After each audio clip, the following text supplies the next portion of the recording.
Okay, hello. So my name is Bagas Wijaksono, and right now I want to explain about economics material for 11th grade. I'm taking international trade materials because international trade was a basic concept for macroeconomics in 11th grade. Okay, so without further ado, let's start the lecture.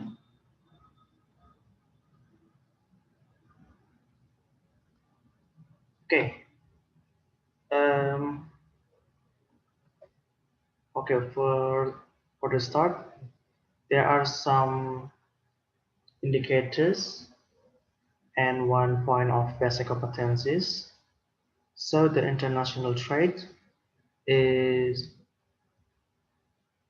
in order to make student can analyzing the concept and international international trade policies. So as a teacher, I want to make sure that all of my students can implying their daily life with economy literacy. So if they can understand the concept of economy in the textbook, so they are ready to make a living through the economy literacy. And one of the economy literacy is about to understand the concept between trades.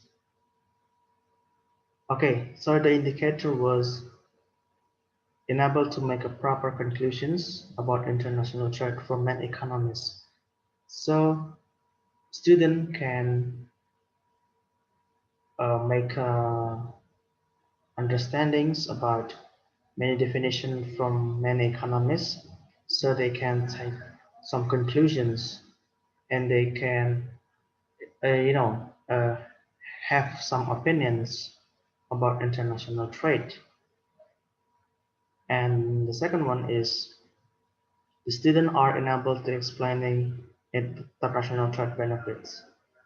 And the third one is enabled to classifying, supporting, and obstacle factors from international trade. So basically, these three indicators was value added if the students are getting achievement or they are maximizing their potential after they are lecturing by the teachers about the international trade.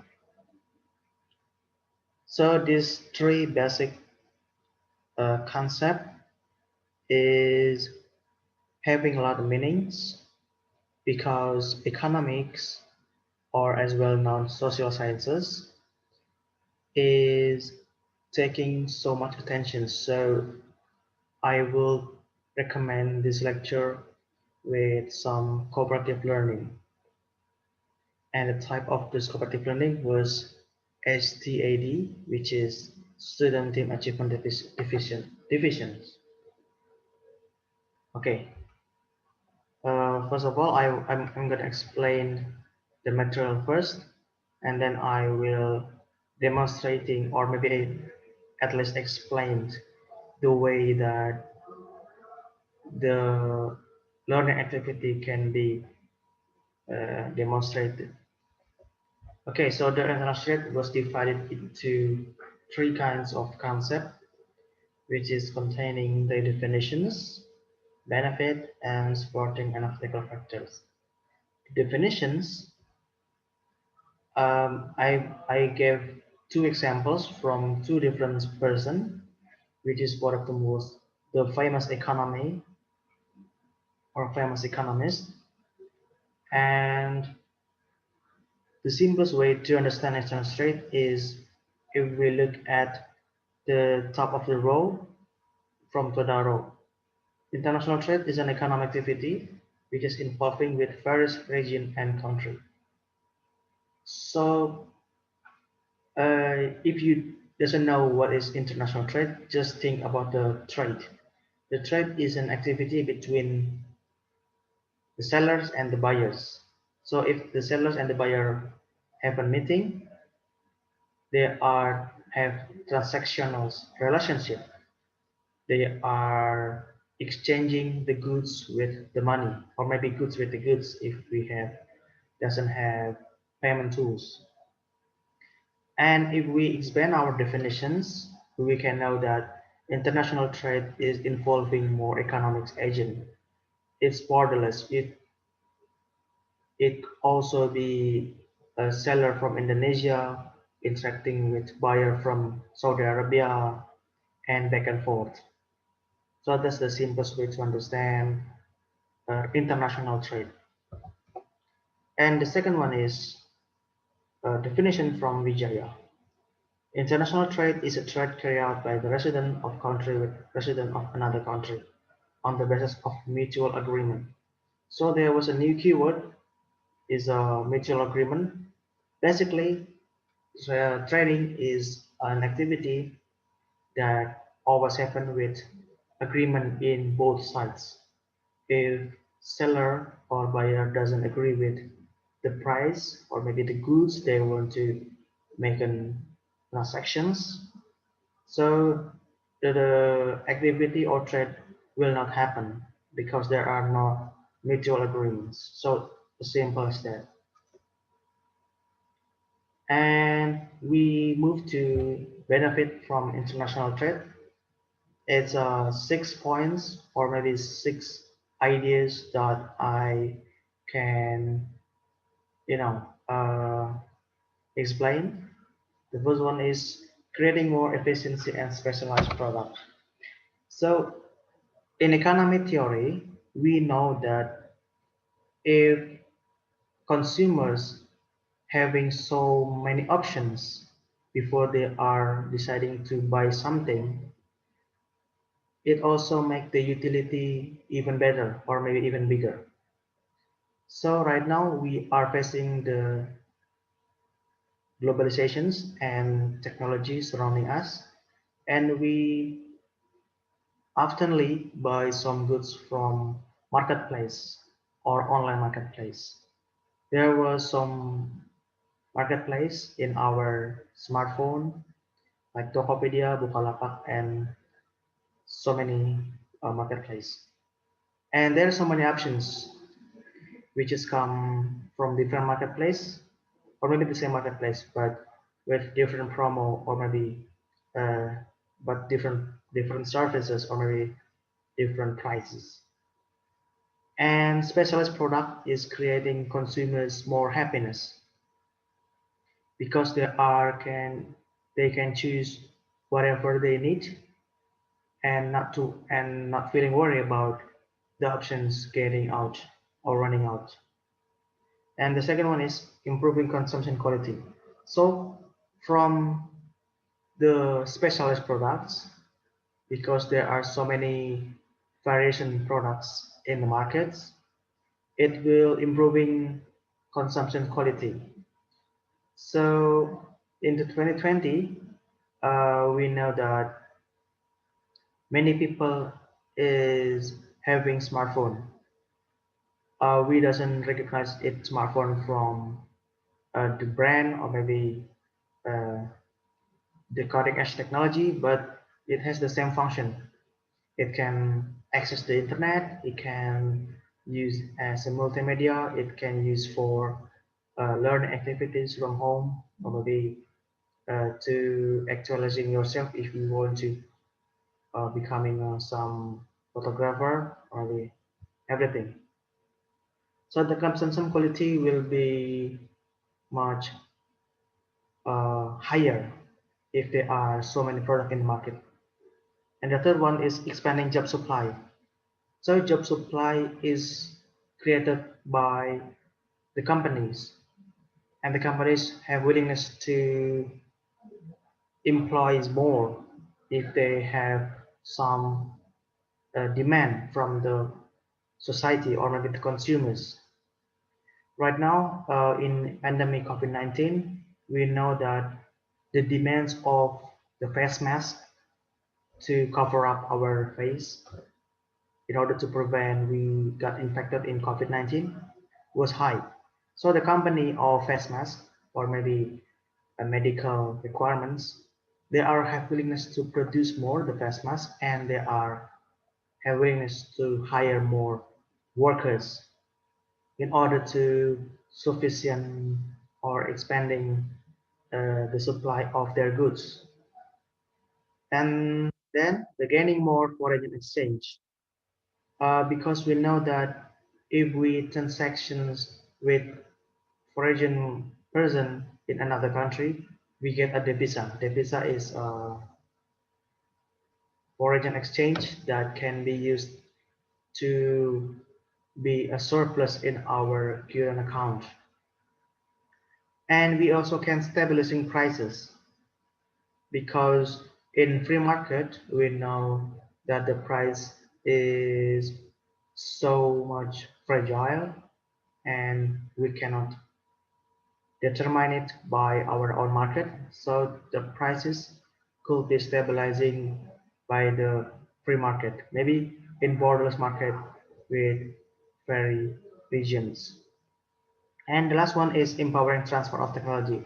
We know that Indonesia is not having some technology in advance with home appliance or everything, but we do have some what we call is advantage from the what is called the capital intensifying. So we can produce more handcraft from West Java. We can produce mass traditional batik, which is made from uh, intensified worker. So that's our advantage. So by buying some imported products, we can stimulate our local entrepreneur to learn something new from foreign entrepreneur. And there was more aspect is having an impact on international trade. I divided into two kinds of categories. The first one is supporting factors and the last one is obstacle factors. Supporting factors is different endowment factors, blah blah blah. And the supporting factors, the point is supporting factor is the things that make international trade easier. And the obstacle factor is the things that make international trade even worse or maybe not happen anymore. And okay, so after I explain the materials, I will have to demonstrate the instructions to all students. Okay, first of all, I will give you, I will assemble the group. So because in this class we have 40 students, I will divide you into 8 groups. So each group containing 5 of you, and I will assemble by my own. So you don't have no rights to choose your own friend, but I do. So the reason why I do this because I want all of you having the same understanding about the materials that I already explained and to make sure that your friend or maybe your closest friend is can catch up with everything that I already explained. Okay, after you is sit down with your own group, I will give you some materials in piece of paper and you can discuss it and lead by one of your member and I will choose the person and I want all of you to make it dynamics so everybody is not allowed to silence. I hope everybody is participating fully and I hope that all of you can maximizing this opportunity because in the next sessions we're gonna try some methods so you won't regret it. Okay, and after all of you done with your discussions, and I will give you 15 or 20 minutes, and we're gonna move into quiz sessions. And I will give you 7 questions, and each questions will be added to uh, your score, and I will record it in my notes. So you don't have to worry about giving some wrong answers. I will considering you have some intentions to make yourself even clever. So you don't have to worry about getting wrong mistakes. And I hope everyone is getting participated. And if this learning activity is going successful, I will give you some rewards in the next meeting. Okay, so the class is dismissed. This is the exercise. Each exercise is having some points, and if we calculated the points, it should be on 100. Okay, uh, that's it for my demonstrations in micro teaching videos. Uh, I'm sorry for any mistakes that I'm not doing in purpose because I'm still learning and I'm still having progress. So thank you for your attentions. I'm looking forward to the good news and hope you can uh, give me some suggestions in order to make my uh, teaching or lecturing even better. So thank you.